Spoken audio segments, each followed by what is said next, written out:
हुए भी आधुनिक है। जब इसकी लय, इसकी ताल, घुंघरुओं की झनकार जब चरमोत्कर्ष पर पहुंचता है तो आप निशब्द हो जाते हैं। उस समय आप बिल्कुल उस लय में शामिल हो जाते हैं। तो क्या ज़रूरत है मॉडर्न बनाने का? ये तो अपने आप में मॉडर्न है। अब एक बात और कहेंगे, हम जैसे युवा या हम जैसे तमाम ऐसे लोग जो कथक नृत्य से मतलब जिनको जोड़ा जाना चाहिए, शास्त्रीय संगीत से, शास्त्रीय नृत्य से उनको मतलब रुझान बढ़ सके, ऐसे में क्या किया जाना चाहिए इसके लिए? सबसे पहले तो अगर रुझान आपका तब बढ़ेगा जब आप इन चीज़ों को देखेंगे। सबसे पहले तो मुझे लगता है कि जो संगीत का वातावरण, फिलहाल हम लोग बिहार में आते हैं, बिहार के जो ग्रामीण क्षेत्र हैं उन जगहों पर जो सांगीतिक प्रस्तुतियों का, जो आयोजनों का एक स्तर है वो बहुत गिरा है। इसमें ये आजकल जो भोजपुरी चल रहा है, जिसको कहते हैं भोजपुरी सितारे, सेलिब्रिटी और ये सब, इसमें पता नहीं क्या क्या, इन लोगों ने बहुत हद तक इसको डैमेज किया है।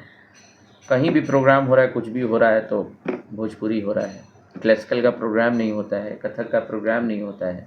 तो समाज को भी चाहिए कि आयोजन करे तो जरा अच्छा करें, एक स्तर का हो, एक स्तर का हो।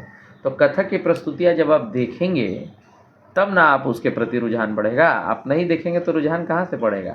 ये अचानक जो है वो आप सड़क पर निकलिए, हर 2 कदम पे आपको चाउमीन का स्टॉल मिलेगा, फास्ट फूड का स्टॉल मिलेगा। ये अचानक से कैसे आ गया? कारण कि आपको ईजिली अवेलेबल है। आप घर से निकलिए, आपको एक काउंटर मिल जाएगा चाउमीन फास्ट फूड का। और कथक, ख्याल, विलंबित, ठुमरी, टप्पा, इन सारी चीज़ों का आयोजन ही नहीं हो रहा है। तो समाज को चाहिए ना कि आयोजन करें, आयोजन करिए और अच्छे कलाकारों को बुलाइए। आने वाली पीढ़ी जो है इनको कुछ अच्छा देकर जाना है। तो कथक जब आप देखिएगा, उसकी अंग, उसके हस्तर, उसकी मुद्राएं, उसकी पूरी जो प्रस्तुति की एक क्रम है, तोड़ा टुकड़ा, चक्रधार, फरमाइशी, कथानक, निसंदेह आपको लगेगा कि ये हमारे घर की बात है और हमारे घरों में होना चाहिए। हाँ, इसमें बनावटी कुछ नहीं है। बहुत डांसर क्या करते हैं कि बना के चीज़ों को करते हैं, थोड़ा ज़्यादा लगता है। बनावटी कुछ नहीं है, सब चीज़ प्राकृतिक है। मतलब आयोजन से हमको याद आया कि आपका एक कार्यक्रम देखे थे हम पटेढ़ा पटेढ़ी में। हाँ, वहाँ हम लोग जाते हैं, मैं पंडित फागू बाबा के महोत्सव में। और वहाँ पे हम देखे, हालांकि बातचीत में समझ में आया कि मतलब इस नृत्य के माध्यम से हम प्रसंग को प्रदर्शित करते हैं।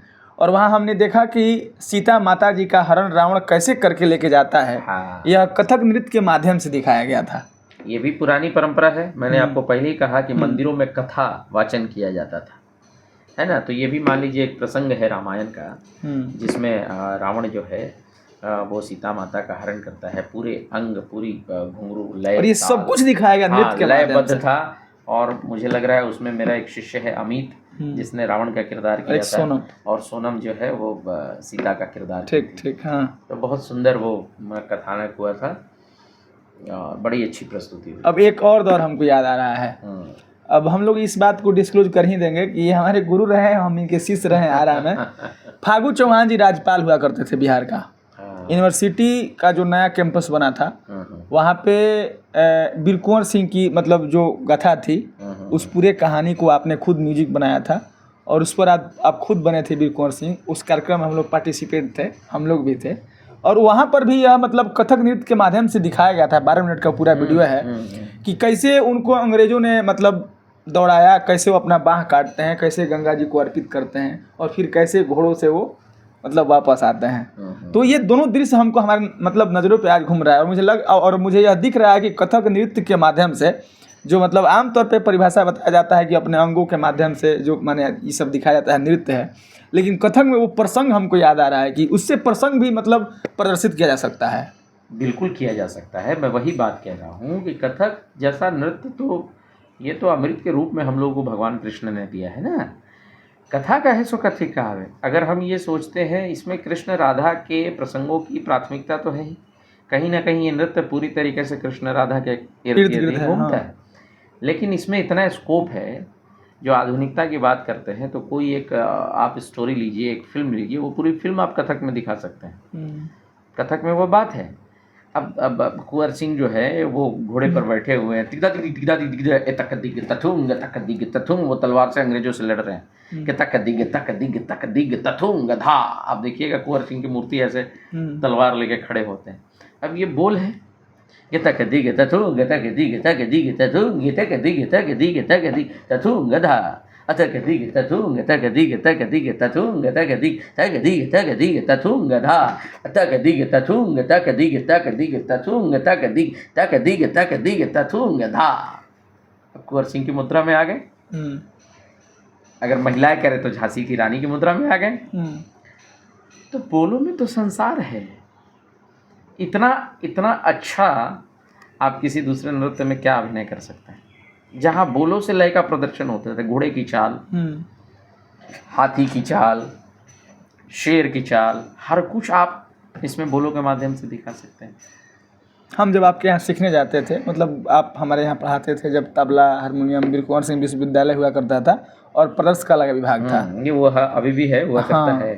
तो हम अपने बड़े लोगों से बात किए, सीनियरों से, हम उनसे कहे कि कथक भी सिखाया जाता है, सीखना हमारे अभिनय के लिए बढ़िया रहेगा कि नहीं। बहुत लोगों ने कहा कि उसमें जब आप मतलब कथक सीखते हैं तो जो आपका इमोशन होता है वो मर जाता है, और इमोशन आप इस भाव के हो जाते हैं कि मतलब अगर आप बाहर आते हैं तो उसी परिदृश्य में रहते हैं। हमने आपको देखा है, एक मतलब अकाउंटेंट के रूप में भी देखा है, एक अच्छे व्यक्ति के रूप में भी देखा है, और जब आप कथक को लेकर के तैयार हो जाते हैं तो हमने उस रूप में भी देखा है। हमने यह देखा है कि ऐसा कुछ नहीं होता है, मैंने कथक भी आप सीख ही सकते हैं अगर अभिनय कर रहे हैं तो। ये जो बात आप कह रहे हैं ये कहीं ना कहीं एक ये बड़ा सोचने की बात है और समझने की बात है, और कुछ लोगों ने ऐसा कृत्य किया है जिसके चलते समाज में वो गलत चीज प्रचार हो गया है।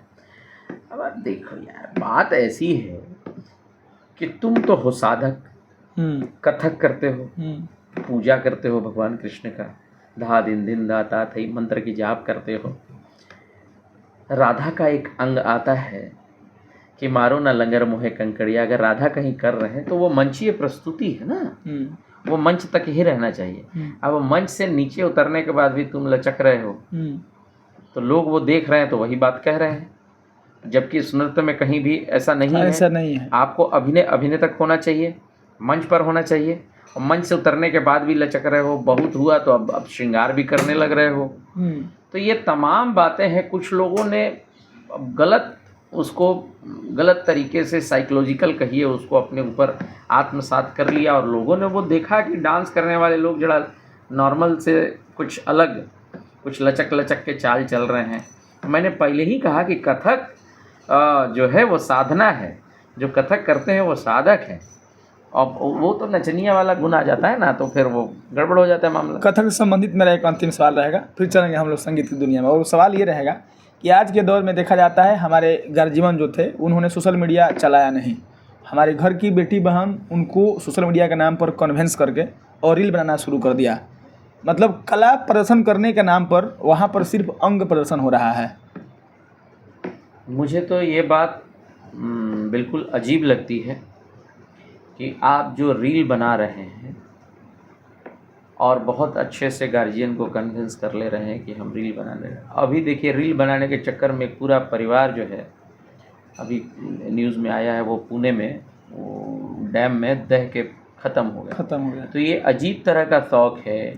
कोई रेलवे प्लेटफॉर्म पे, कोई पार्क में, कोई कहीं सड़क के किनारे, कोई आते हुए ट्रेन के बना रहे, उसका कला से कोई लेना देना नहीं है, वो कलात्मकता नहीं है, वो अपने संतुष्टि के लिए ये एक गलत, देखिए समाज में अच्छा मार्ग भी है, गलत मार्ग भी है। तो ये रील बनाने वाला मार्ग इसलिए नहीं समझ में आता है कि इसमें कोई कलात्मकता तो है नहीं।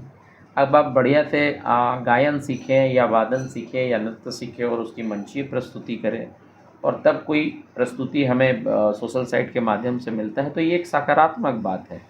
लेकिन आप सड़क के किनारे नाच रहे हैं, कहीं भी शुरू हो जा रहे हैं, बाजार में तो संगीत नृत्य का क्या है कि इसकी एक मर्यादा है, वो मर्यादा का हनन भी हो रहा है और वो अच्छा नहीं लगता है। कौन लोग देखते हैं, ये भी सोचने वाली, देख के हंसते हैं, बताओ ना ये क्या कर रहा है। तो इसलिए गार्जियन को क्या कहें, कला के नाम पर लोग कन्विंस कर लें, बात अलग है। तो कला की आड़ में बहुत कुछ हो रहा है, उसी का एक परिणाम कह सकते हैं। कथक का कुछ भाव हो सकता है क्या? अभी मैंने कथक का एक भाव आपको दिखाया। हाँ, वो तो हम देखे, उसके बाद अभी क्या है कि कथक में जो भाव अभिनय की बात कर रहे हैं आप, राधा के अभिनय की बात कर रहे हैं आप। अब राधा कह रही है कि मारो न लंगर मोहे कंकड़िया, वाह। फुट जई है मोरी गागरिया। हम्म, तो अब राधा जब बन रहे हैं, अभी आप देख रहे हैं कि कृष्ण जो बन रहे हैं, तो कृष्ण में एक तुरंत अगर कृष्ण से राधा, एक ही आदमी दोनों अभिनय करता है, हाँ हाँ हाँ। तो ये भाव और रस की बात है। हम्म, जब कृष्ण बन रहे हैं तो एक पुरुषत्व आपको नजर आएगा उसमें, और जैसे ही राधा बन रहे हैं तो एक नारी का गुण नजर आएगा। तो मारो न लंगर, अब राधा कह रही है कि मारो न, क्रोध में कह रही है ना, मारो ना लंगर मोहे कंकड़िया, ये क्रोध में कह रही। अब यही भाव बदल जाएगा कि मारो ना, मत मारो, आके मारो ना, आओ मारो।